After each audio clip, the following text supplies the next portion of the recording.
அஸ்ஸலாமு அலைக்கும். Hi friends, இன்றைக்கி லஞ்ச் பாக்ஸ் மினி விளாக் பார்க்கலாமா? வாங்க பார்க்கலாம். வீட்டில் வந்து வறுத்த நிலக்கடலை இருந்துச்சு ஃப்ரெண்ட்ஸ். அதனால் பிள்ளைங்களுக்கு இன்றைக்கி ஸ்நாக்ஸ் வந்து ஹெல்த்தியாக கொடுக்கலாமா அப்படின்னுட்டு மிக்ஸி ஜாரில் வந்து நிலக்கடலையை சேர்த்தாச்சு. அதோட வந்து ஒரு 7 பருத்தம்பழமும் அதோட சேர்த்துட்டு நல்லா கிரைண்ட் பண்ணியாச்சு. நல்லா கொரப்பாக இருக்கணும்.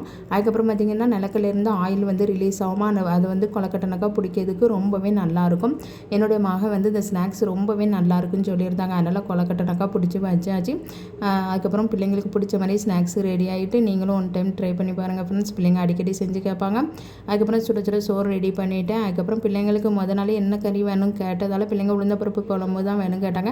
பிள்ளைங்களுக்கு ரொம்ப பிடிக்கும் இந்த உளுந்தப்பருப்பு குழம்பு. அதனால் பிள்ளைங்களுக்கு பிடிச்ச மாதிரியே இன்றைக்கி வந்து சாப்பாடு ரெடி பண்ணியாச்சு. அதுக்கப்புறம் பிள்ளைங்களும் எந்திரிச்சிட்டாங்களா, அவங்களுக்கு காலையில் பிரேக்ஃபாஸ்ட்டு கொடுத்துடலாமா அப்படின்ட்டு உப்பு போட்டு மாவையும் கரைச்சி வச்சாச்சு. பிள்ளைங்களுக்கு தோசை, அதோட வந்து வீட்டில் பொடி வேறு இருக்குது, எள்ளு பொடி, இட்லி பொடி எல்லாம் இருக்கிறதால வேறு எதுவுமே தேவையில்ல. அதை வச்சு பிள்ளைங்களுக்கு காலையில் பிரேக்ஃபாஸ்ட்டு தோசையை சுட்டு கொடுத்தோம்னா பிள்ளைங்க சாப்பிட்டுக்கிடுவாங்க. அதுக்கப்புறம் சோறுக்கு பார்த்திங்கன்னா முட்டை ஆம்லேட் தான் கேட்டிருந்தாங்க. நல்லா அவங்களுக்கு பிடிச்ச மாதிரி ரெடி பண்ணி பிள்ளைங்களுக்கு 7:45 வேன் வந்துடும். அவங்களே டாட்டா காமிச்சு ஸ்கூலுக்கு அனுப்பியாச்சு ஃப்ரெண்ட்ஸ். அதுக்கப்புறம் பார்த்திங்கன்னா வீட்டில் வந்து மாதுளம்பழம் வாங்கியிருந்தேன். அதை வந்து ஜூஸ் போட்டு குடிக்கலாமா அப்படின்ட்டு பிள்ளைங்களை ஸ்கூலுக்கு அனுப்பிட்டு அதுக்கப்புறம் நானும் ஜூஸ் போட்டு குடிக்க ஸ்டார்ட் பண்ணியாச்சு.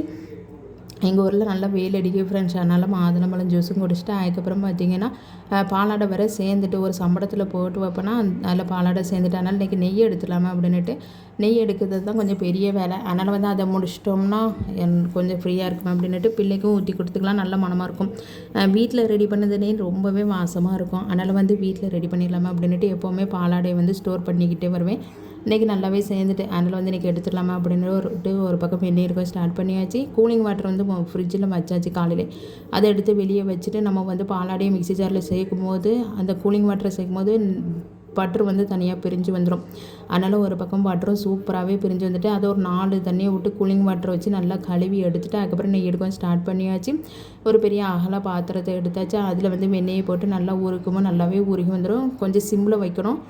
சிம்மில் வச்ச பிறகு நல்லா உருகி வந்த பிறகு நம்ம அதில் கருவேப்பிலை இல்லாட்ட வந்து முருங்கை இலையை சேர்த்துக்கலாம். நான் வந்து முருங்கை இலையை சேர்த்துருந்தேன். பக்கத்து வீட்டில் வந்து நல்லாவே இந்த மலைக்கு வந்து நல்லா முருங்கை இலை இருந்துச்சு, நல்லா பச்சை பசைன்னு இருந்துச்சு. அதனால் அதையும் வாங்கி அதோட சேர்த்தாச்சு. நல்லா பொரிஞ்சு கலர் மாறின பிறகு நம்ம வந்து அடுப்பை ஆஃப் பண்ணிக்கலாம். ஆறின பிறகு நெய்யெலாம் ஆறின பிறகு தான் நம்ம வந்து ஃபில்டர் பண்ணணும்.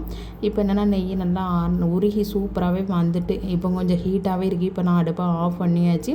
ஆஃப் பண்ணிவிட்டு அதுக்கப்புறம் வந்து ஹீட்டு குறைஞ்ச பிறகு நான் வந்து ஃபில்டர் பண்ணியும் வச்சுட்டேன். சூப்பராகவே மனமாகவே இருக்கும் ஃப்ரெண்ட்ஸ். வீட்டில் செய்யக்கூடிய நெய் வந்து ரொம்பவே நல்லாயிருக்கும். எப்போவுமே பிள்ளைக்கு வந்து நான் எடுத்து வச்சுக்கிடுவேன். அதுக்கப்புறம் ஃபில்டர் பண்ணியும் வச்சாச்சு. ஒரு சம்பளத்தில் போட்டு நெய் ஆறின பிறகு மூடி வச்சோம்னா சூப்பராகவே இருக்கும். இந்த மினி விளாக் உங்களுக்கு பிடிச்சிருந்துச்சுன்னா லைக் பண்ணுங்கள்.